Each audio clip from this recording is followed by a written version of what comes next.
Right, good morning.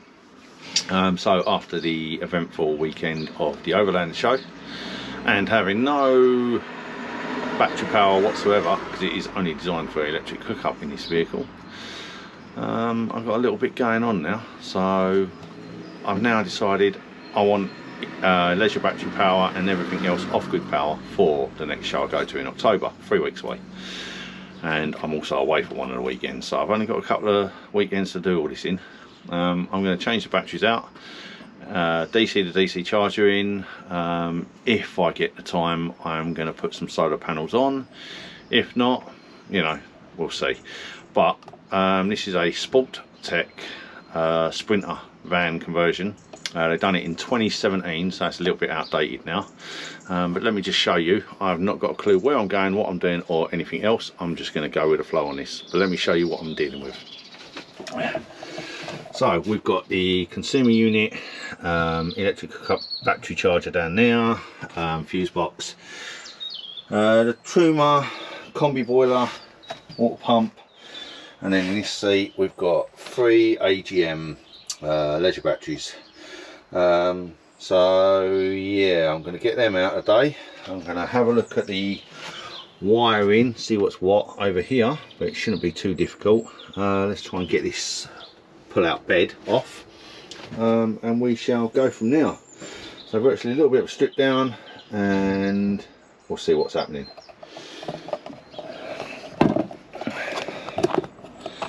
As I say, I don't know the conversion, I don't know how they put the screws in, you know, where they're hidden screws, all this sort of stuff. So I'm just going to take things apart and we'll go from there.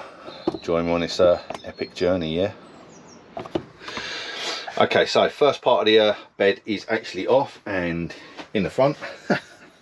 So now all we've got to do is decipher what we've got running down here. The cables ain't that great, I must admit. For a leisure company actually building a Sport Tech van, I mean, I don't know, back in 2017 there might not have been many restrictions and stuff, but when I wired my Escort van with the stereo equipment I used in the back of that, the wires on that were just 10 times bigger than what I'm using here, or what they've used here, should I say. But again, I'm learning as we go. So this is obviously where all the Truma and everything, they've decided to bolt all of this and plumb all this in. Yeah, we might be able to make some of this a little bit better than what it is. We'll just have to wait and see. I'm just going to start taking things out and seeing what they're connected to, and go from there really. But we're going to get the batteries out next, so I can work out what the wires are, because I don't even think these wires are not very big in my opinion. I mean, there you go, it says, oh, just popped off in my hand. But yeah, we're going to see what we've got going on and go from there. Just make what we've got a little bit better. I want to plan to put the batteries, or battery that I'm going to buy, I'm going to buy the Fogstar 608 Beast and put it in the back in the garage area, because I want to use this area as storage. So right, enough jibber jabber, let's get on with taking them out, and we'll go from there really.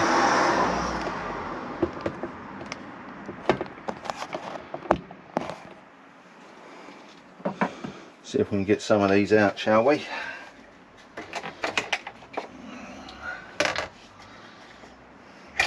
Hot offs. Let's undo that. I'll just undo the batteries complete.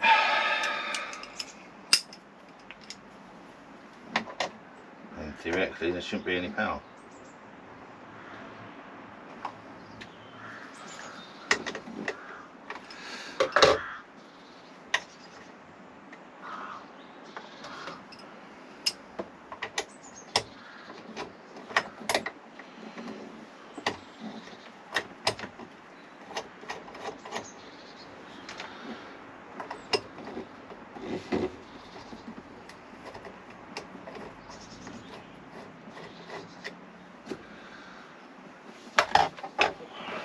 everything up there.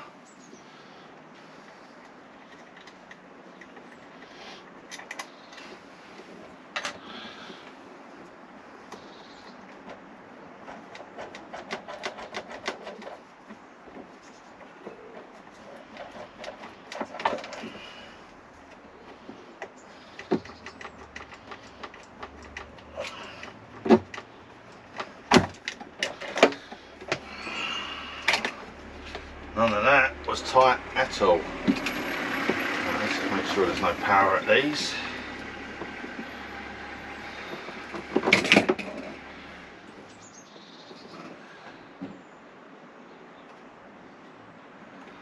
Right, there is no power running to these cables. So I'm taking it they're only literally live when they're hooked up. Right. So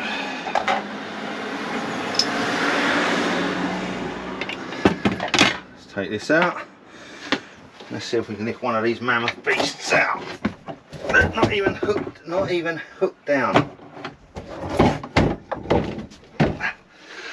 Not even, you know, stored down. Not even break it down.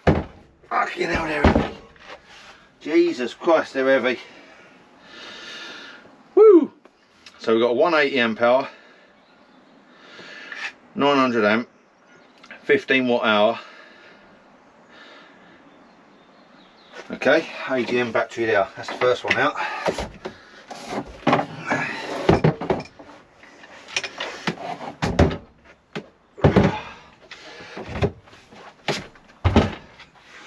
That's the second one out.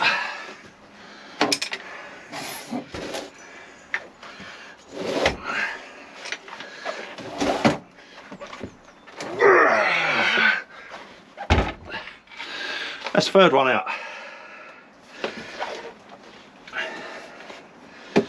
Wow.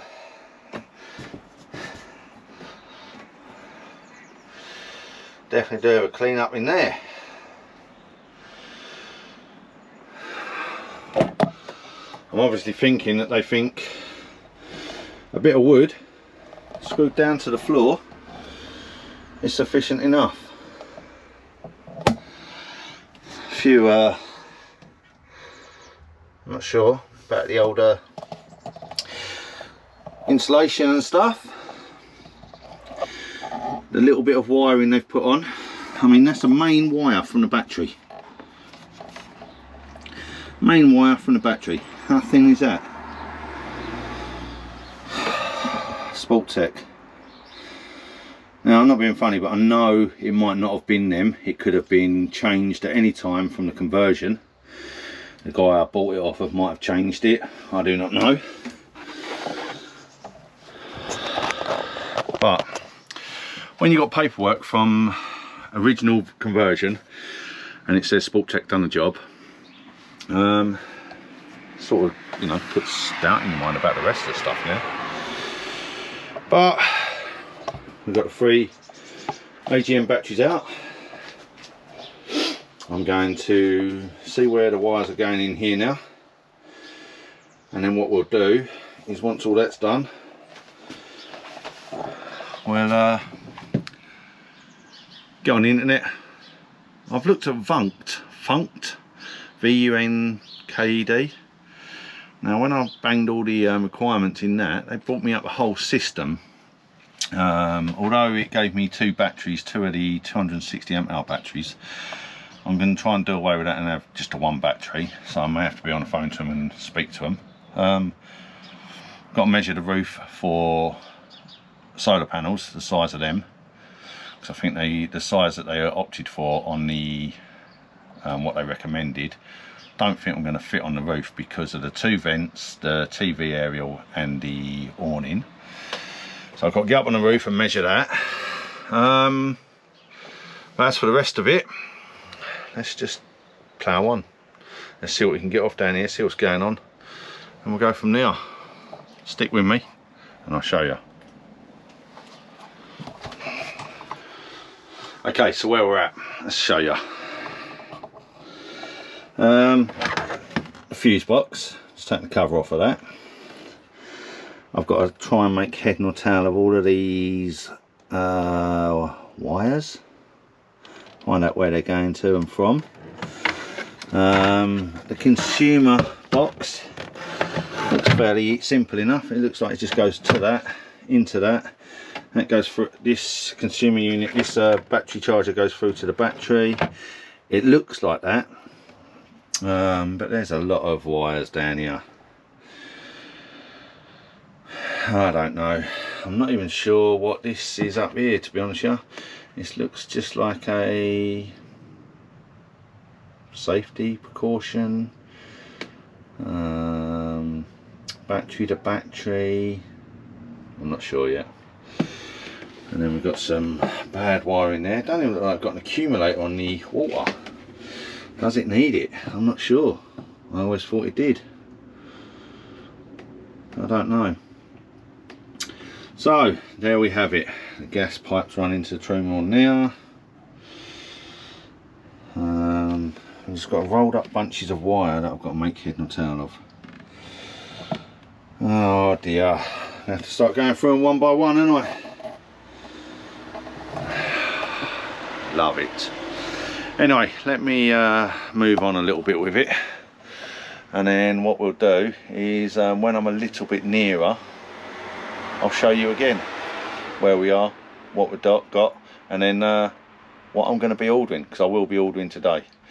Like I say, I've only got a couple of weeks before the next showdown, and I want it all installed. So let's have a look.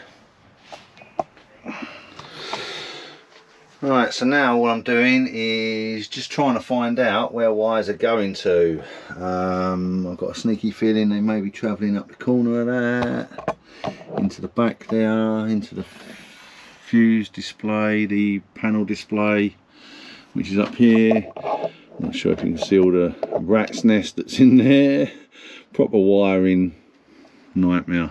I don't know. I've got most of it sort of out. Just find out where the main battery cable comes through to, which is to the fuse box somewhere, somehow. But we've got wires going through the panel at the bottom down there, then the panel on the side. So I'm just trying to find out where they actually come through. Looks like I'm going to have to take all this panel here off just to see. It looks like some of them goes up to the switches and stuff, so I really do want to do all of this sort of. I didn't mind putting new batteries in or anything like that, but it just looks like I'm going to end up doing the whole rewiring of it. This is why I bought a van already built. Bought a van already built because I wanted to get away and just use it, just be done with it. But at the same time, I also want to be off grid and, you know, stuff like that. So I don't know where to go now with this. It'd be nice just to drop it to someone and say, look, upgrade everything to 2 new leisure batteries and stuff like that, and solar panels on top, and get everything done. Pick it up, be done with it, and just use it. But don't look like it's going to be that way. Don't look like it's going to be as easy as that. Strip some more out, I suppose. See where we go from there. Bloody thing, I don't know. Well. We're in deep doo-doo now. We have stripped the complete lot out. We got wires that I ain't got a clue where we're going or what. We got plugs from the fuse box that I ain't got a clue where they go. I'm going to have to study the fuse box manual. We got the consumer unit out. We've got the charger out. We got the fuse board out. We got the batteries out. There's not really much left in here to do apart from order our stuff. Yeah, God help me, I may need a little bit of help. Yeah, order our stuff online, see what comes, and then literally start from scratch. The only things I'm worried about is wiring up the Truma control panel, and that's probably about it really, because everything else seems a little bit straightforward. Yeah, It seems a little bit straightforward. Once I read that fuse box, I should be okay. The fuse box manual, that should be okay. But yeah, everything else seems kind of straightforward, really. New fuse box with it, hopefully. I'm just going to buy a complete kit. Buy a complete kit and then go from there. There's a lot of brown wires at the top up here on these plugs and everything, and on these switches. And I know that there's switches for outside, switches for inside, switches for the toilet, stuff like that. I'm pretty certain I could probably get away with it, but it's kind of what we're dealing with, stuff like that. I mean, I might have to get rid of these control panels and stuff as well. I'm not sure yet, but I don't know. Let's just hope I can get it all working. For the meantime, I'm going to leave it like this. I'm going to take the fuse box in, I'm going to take the manuals in, and I'm going to study them, see what they're all about. I'm hoping I will be able to just run a wire from the back garage, just in the corner down here, all the way along this seat rail on the other side of it, underneath this heater box where they've run the battery wires anyway, along, and then have the fuse box and everything else in here anyway, because it looks like all the wires come through to this section, and I can't really move the combi boiler anyway. It's got all the holes in the floor for the gas lines and water lines, and the exhaust extractor part goes out the side of the van there. So I'm going to keep the Truma combi there. Probably put the fuse box down here, and then everything else I'm going to try and put in the garage area. I'm going to take a couple of the shelves out and put in the garage area. Hopefully that'll give me some storage under that second seat over there as well, because we are lacking a little bit of storage in here. Yeah, and then go from there. So like I say, that's the first stage done. First stage of what I've got to do. I'm stripped it all out. Now I've just got to work out what I need. You know, like I say, I've looked at Vunked. I think it was Vunked. I've also looked at off-grid solutions. So, you know, one of these many places out there should cater for what I need. I've just got to work out what's what I need, power wires and everything else. Going to get the step ladders out, measure on the roof, and go from there. So that's probably the first for episode 1 of this van build, or van upgrade. It's mainly just the stripping out and seeing what's what, where we are. If you want to see what happens next, do the usual, like, subscribe. Subscribe to me. I mean, it means a lot to me just to know that I've got people out there following me and liking what I'm doing. But yeah, we'll see you on the flip side. Laters.